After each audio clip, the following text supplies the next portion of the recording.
Habiendo escuchado este hermoso ritmo de bossa nova, quería pues introducir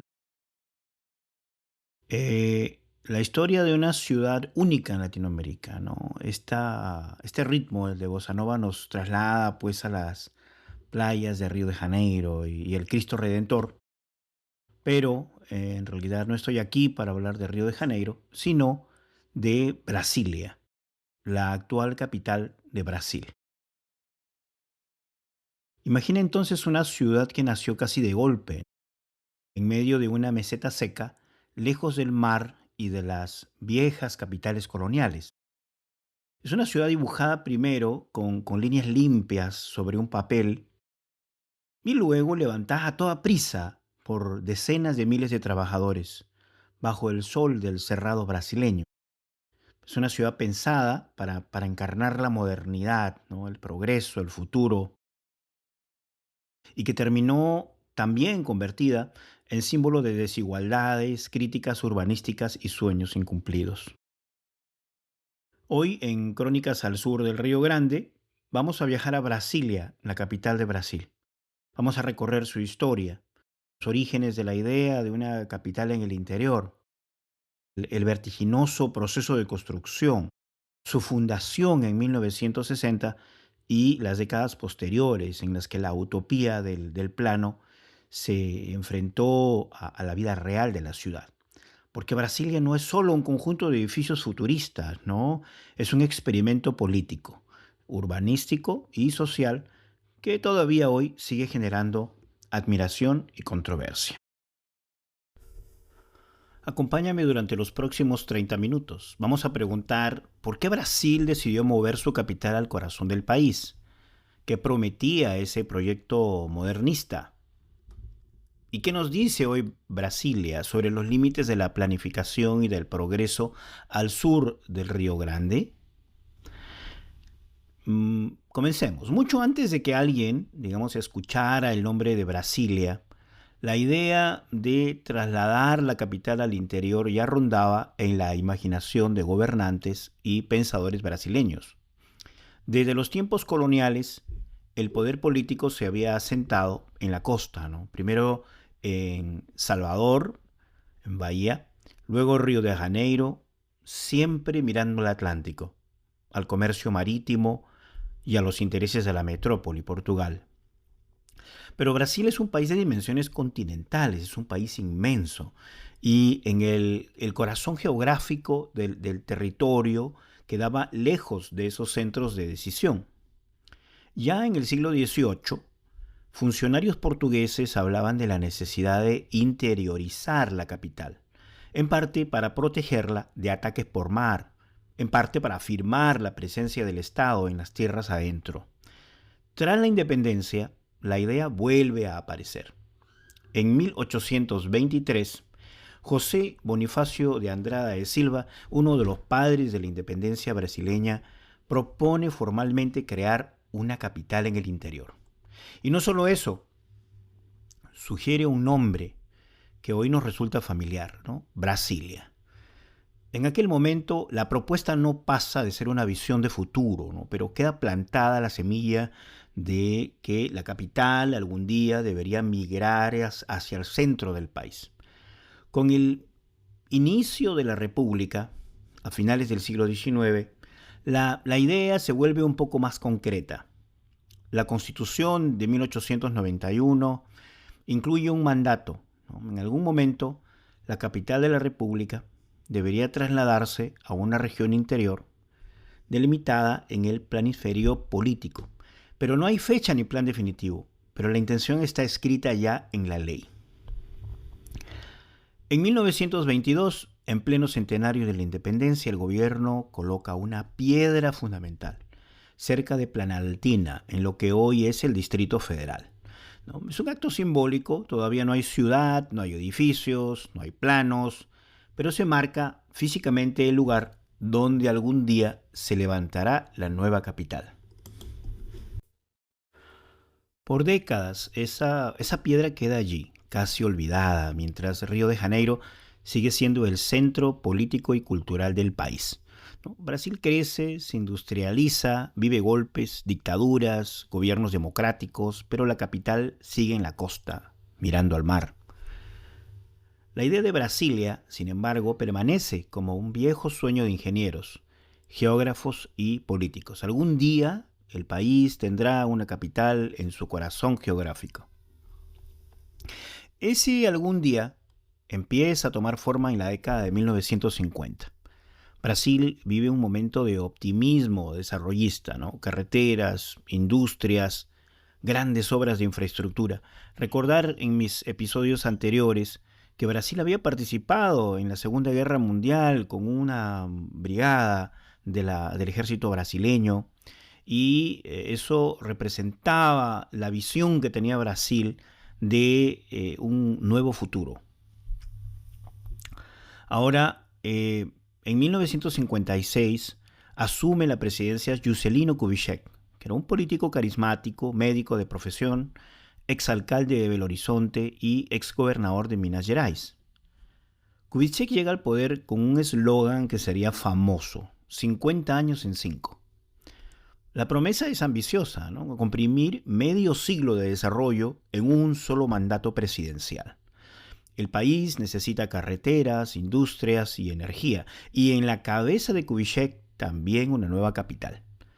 Para él, la mudanza de la capital no es solo un gesto simbólico, ¿no? Es una pieza central de un proyecto geopolítico, ¿no? Integrar el territorio, estimular la ocupación del interior, reducir la dependencia de las ciudades costeras y crear un nuevo centro de gravedad para el Estado brasileño.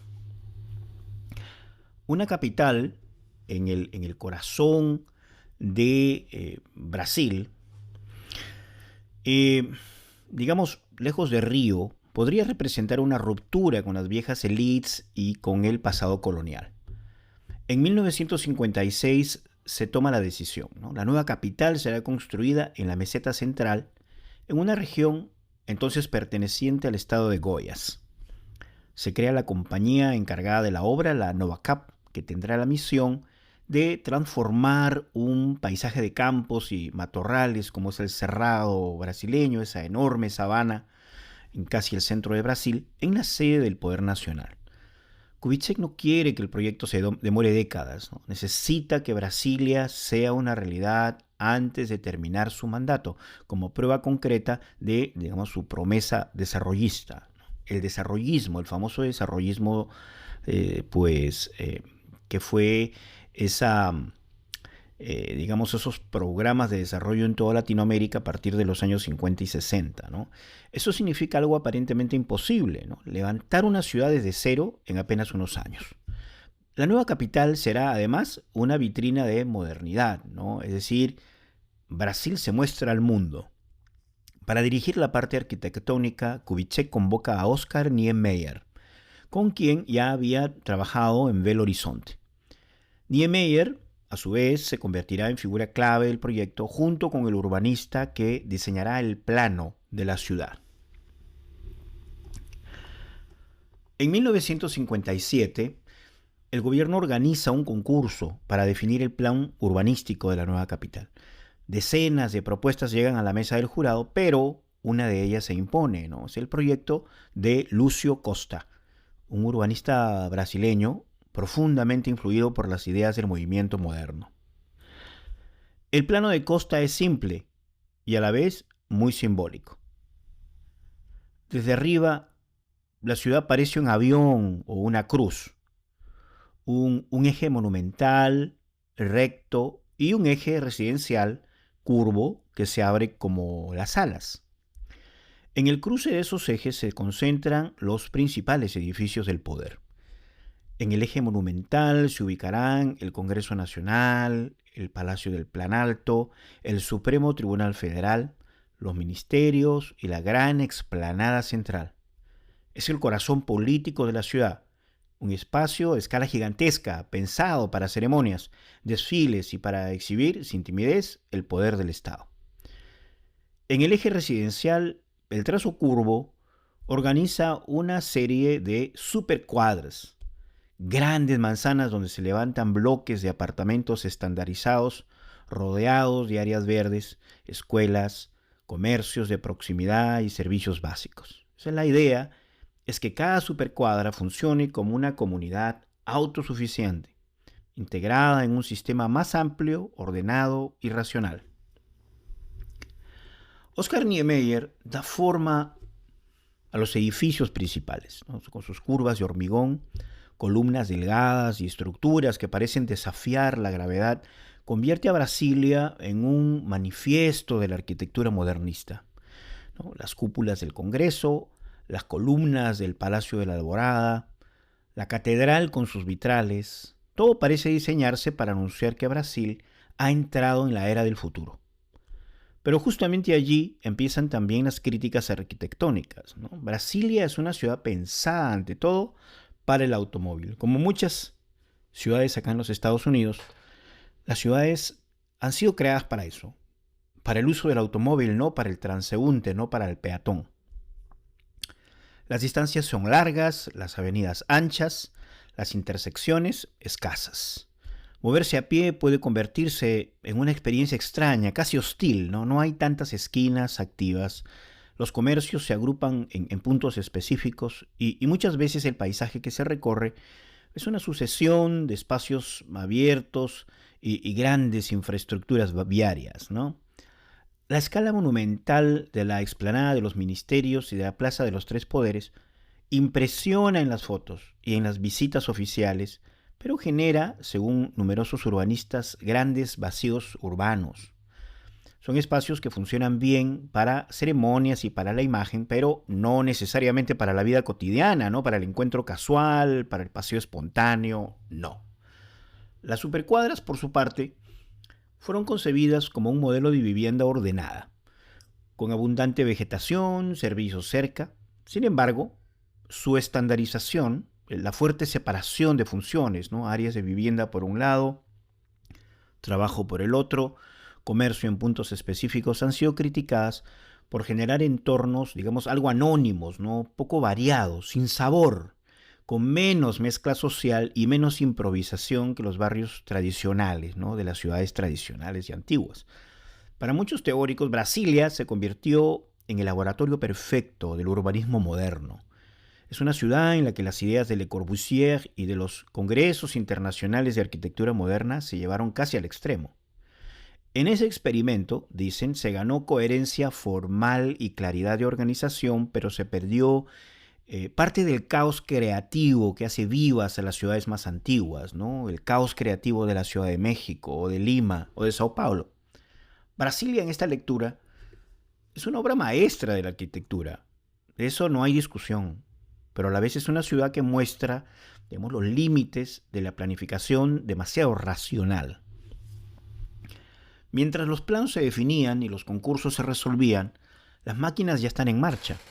El 23 de octubre de 1956 se consideran oficialmente iniciadas las obras de la nueva capital. Lo que sigue es una verdadera epopeya de construcción.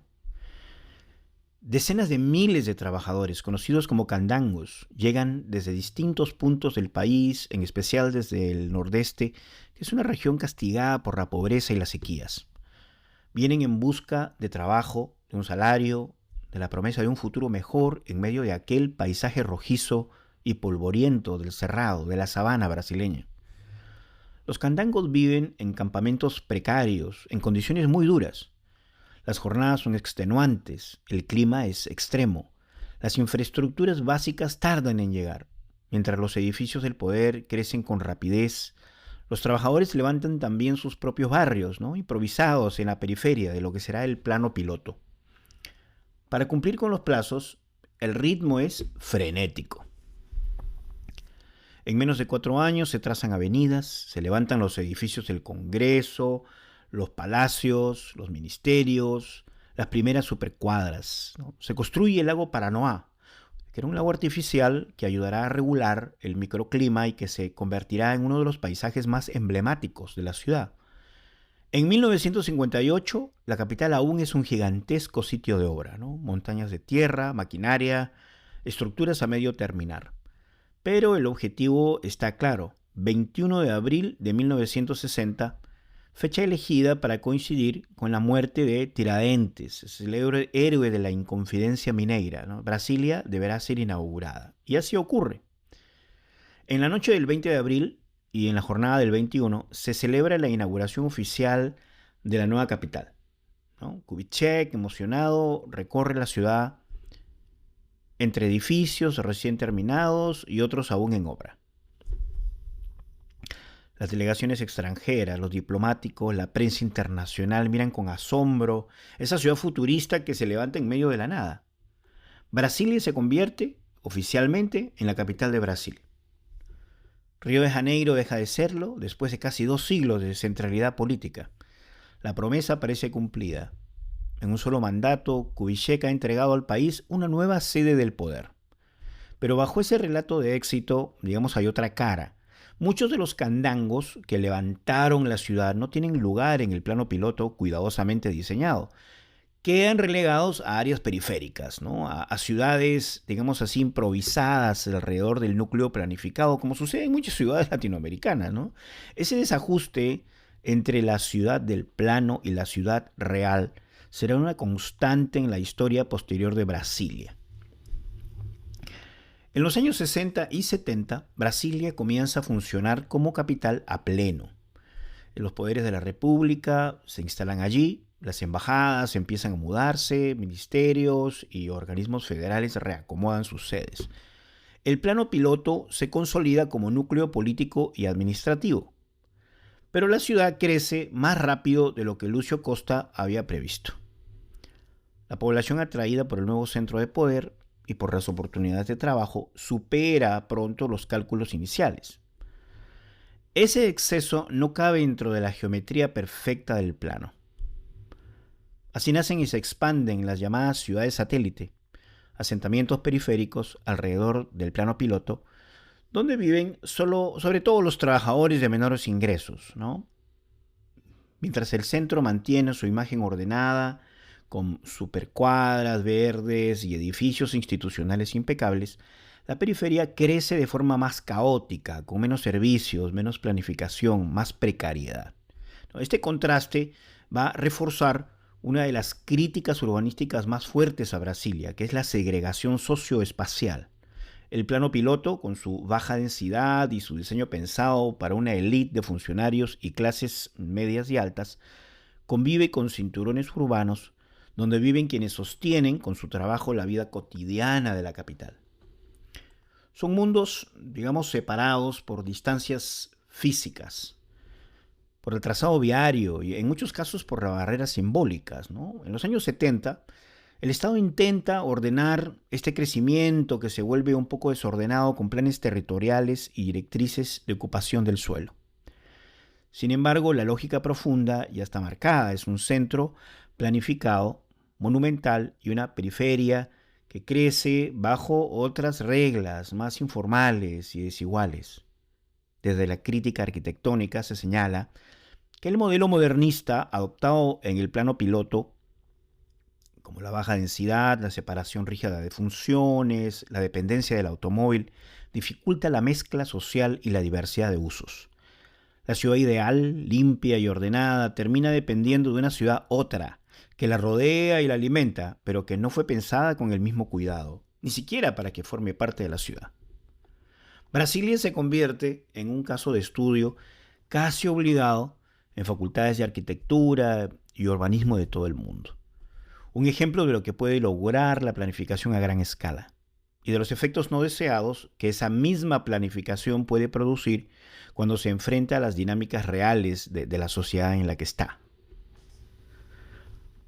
Con el paso del tiempo, Brasilia se consolida como digamos, una metrópolis, ¿no? O sea, el Distrito Federal gana autonomía política, se crea pues una legislatura local, se aprueban planes directores, se amplía la red de servicios, universidades y centros tecnológicos, ¿no? La ciudad ya no es solo sede del poder político, sino también es un polo ya de servicios, de educación y cultura, ¿no? En 1987 la UNESCO declara a Brasilia Patrimonio de la Humanidad. Lo hace, digamos, sobre todo por su valor como conjunto urbanístico y arquitectónico moderno, por su historia, por la historia que hay detrás de Brasilia. Es uno de los pocos ejemplos en los que se protege una ciudad entera, ¿no? Diseñada y construida en el siglo XX como obra patrimonial, ¿no? Esa declaración, ¿no?, consolida su imagen de ícono mundial de la arquitectura, ¿no? Sin embargo, las críticas no desaparecen, ¿no? Al contrario, se van a afinar las críticas, porque arquitectos y urbanistas subrayan que Brasilia sigue siendo una ciudad fuertemente dependiente del automóvil, con problemas de movilidad para quienes no disponen de coche. La escala monumental de muchos espacios dificulta el uso cotidiano y la apropiación popular. La segregación entre el plano piloto y las ciudades satélites se mantiene como una de las marcas más dolorosas del experimento. En el centro, edificios reconocidos y un urbanismo admirado internacionalmente. En la periferia, barrios que luchan por mejores servicios, transporte, vivienda digna, ¿no? La ciudad diseñada para el futuro no puede escapar a las desigualdades del presente. Al mismo tiempo, la propia población ha ido reescribiendo la ciudad, ¿no? Los habitantes se apropian de parques, de plazas, de áreas junto al lago, organizan ferias, festivales, actividades culturales que llenan de vida espacios que en el plano original eran solo áreas verdes o vacíos monumentales. Así vemos cómo la población le ofrece esa pizca de sal, de gusto a la ciudad. En esa apropiación, en esa, digamos, corrección que hay, ¿no?, desde abajo, muchos ven una respuesta a las limitaciones del diseño, pues, modernista, ¿no? Hoy Brasilia ocupa un lugar paradójico en el imaginario arquitectónico, ¿no? Para algunos sigue siendo una obra maestra, una especie de catedral laica del siglo XX en la que el Estado se atrevió a pensar una ciudad entera de una sola vez, ¿no? Para otros es la prueba de que una ciudad no puede decidirse únicamente con regla, compás y buenas intenciones, ¿no? Quizás la clave esté en aceptarla en su ambivalencia, ¿no? Brasilia como icono y como advertencia, ¿no?, como utopía y como realidad imperfecta. La historia de Brasilia es la historia, pues, de un país que quiso darse una nueva cara, ¿no? El Brasil, un Brasil que decidió dejar de mirar solo al Atlántico y girar su cuerpo hacia el interior, hacia su propio territorio. Es la historia de un sueño que empieza en manuscritos coloniales, pasa por un artículo de la Constitución de 1891, se concreta en el mandato de Juscelino Kubitschek y se transforma en hormigón, vidrio y acero en la meseta central, en la sabana brasileña. Una ciudad que nació casi de golpe, ¿no?, en pocos años, gracias al trabajo incansable de miles de candangos y que luego creció, cambió, se llenó de contradicciones y desafíos. Brasilia nos habla de qué, de la fe en el progreso, ¿no?, en la planificación, en la capacidad del Estado para diseñar el futuro. Pero también nos recuerda que ninguna ciudad es solo el trazo de un plano, es sobre todo la vida que la habita, ¿no?, las desigualdades que la atraviesan, las resistencias y las apropiaciones que la transforman, las tragedias y las alegrías de su gente. Al sur del Río Grande no son pocos los proyectos que quisieron construir el futuro de una sola vez. Brasil es uno de los más audaces, ¿no?, al mismo tiempo uno de los que mejor muestran que los sueños modernistas, cuando tocan tierra, se encuentran con la complejidad humana que ningún urbanista puede prever del todo. Bueno, hasta aquí hemos llegado en este episodio de Crónicas al Sur del Río Grande. Pero si te interesa que exploremos, pues, otras ciudades planificadas de Nuestroamérica, desde La Plata en Argentina hasta la ciudad Guayana en Venezuela, o las nuevas urbanizaciones de la Amazonia, puedes escribirme y contarme qué historias te gustaría escuchar. Yo voy a implementar una suerte de encuesta en el podcast para que se pueda hacer eso. Soy Juan Carlos Navarrete, te agradezco por haber viajado conmigo hasta el corazón de Brasil. Nos escuchamos en el próximo episodio. Muchas gracias.